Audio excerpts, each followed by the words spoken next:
Bien, vamos a ver las variaciones periódicas. En este caso vamos a detallar la carga nuclear efectiva, el radio atómico, que nosotros lo vamos a distinguir con la letra R mayúscula, y el radio iónico. Dentro del radio iónico vamos a distinguir al radio iónico para los aniones y al radio iónico para los cationes.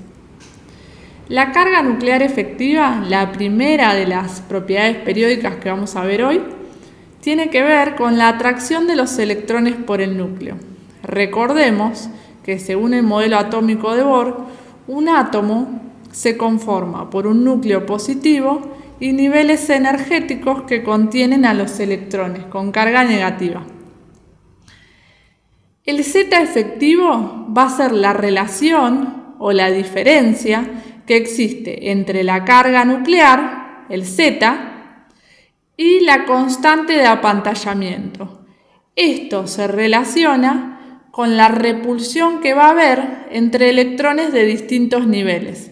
Es decir, mientras más niveles cuánticos tenga mi átomo, mayor va a ser el apantallamiento.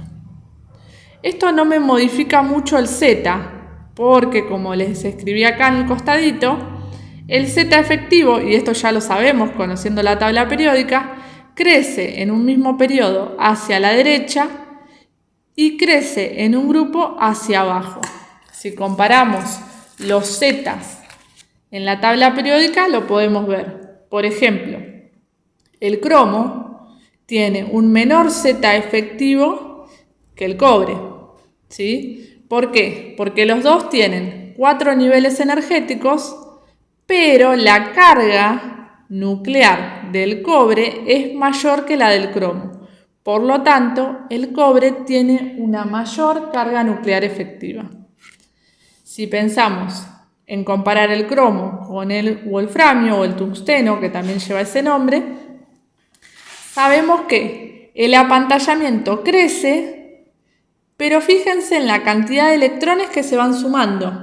En el cromo tengo 24, en el molibdeno tengo 42, casi el doble, y en el wolframio tengo 74, más del triple, o el triple prácticamente.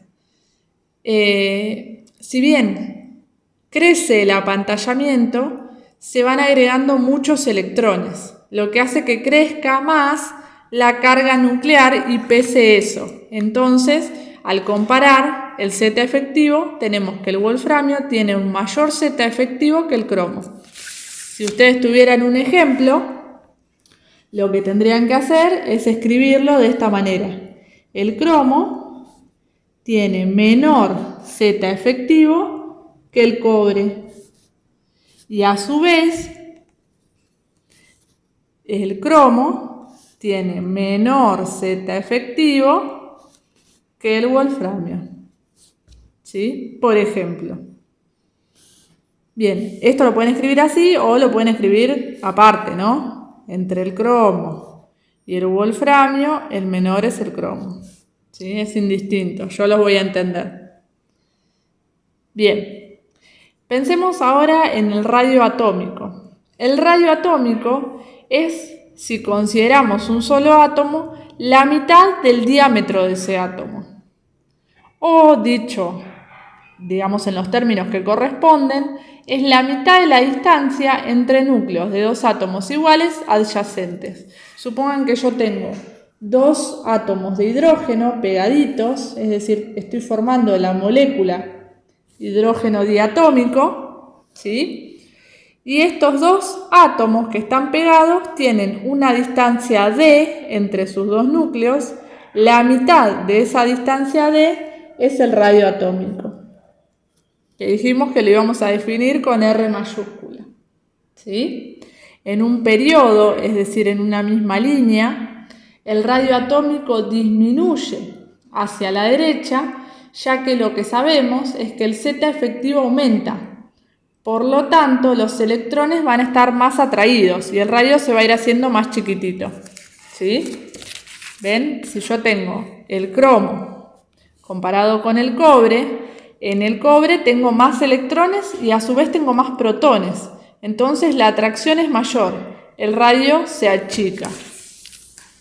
En cambio, si ustedes tuvieran que medir el radio atómico en un grupo, es al revés. En un grupo crece hacia abajo porque crece el N. El N, digamos, era el nivel.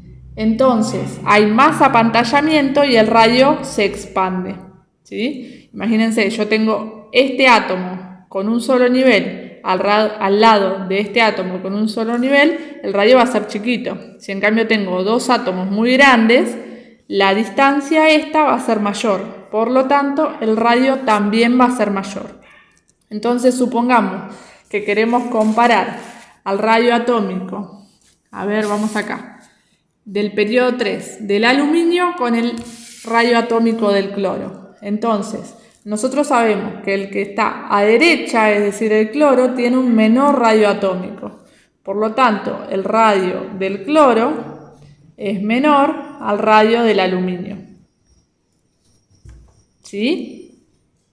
Bien. Ustedes seguramente en el trabajo práctico no van a tener que comparar dos elementos, sino que van a tener de una misma fila 3 o 4 elementos para ordenar de menor a mayor. Y por último tenemos el radio iónico. Esto es muy fácil, les hice el dibujito como para que se lo acuerden. En los aniones, que son los iones con carga negativa, el radio es mayor. ¿Por qué? El radio del anión es mayor al radio atómico. Porque en el anión, yo gano electrones. Entonces estoy aportando cargas negativas. Es decir, esa nube electrónica que está alrededor del núcleo, esto que tenemos acá, toda esta densidad, se hace más grande porque sigo metiendo cargas eléctricas negativas. Recordemos que las cargas se repelen por ser de igual signo, entonces la nube se expande. Al expandirse la nube, también se expande el radio iónico, en el caso de los aniones. En el caso de los cationes ocurre al revés. Pierden electrones los cationes. Entonces el radio se hace más chiquitito. ¿Por qué? Porque tengo menos electrones, pero tengo la misma cantidad de protones. Entonces la atracción es más grande, por lo tanto el radio es menor. Con esto, considerando las otras definiciones, pueden ordenar los distintos elementos que les di en el trabajo práctico y con las otras definiciones que están en el apunte, resolver el trabajo. Recuerden de no atrasarse en la entrega de trabajos y cualquier consulta se comunican conmigo.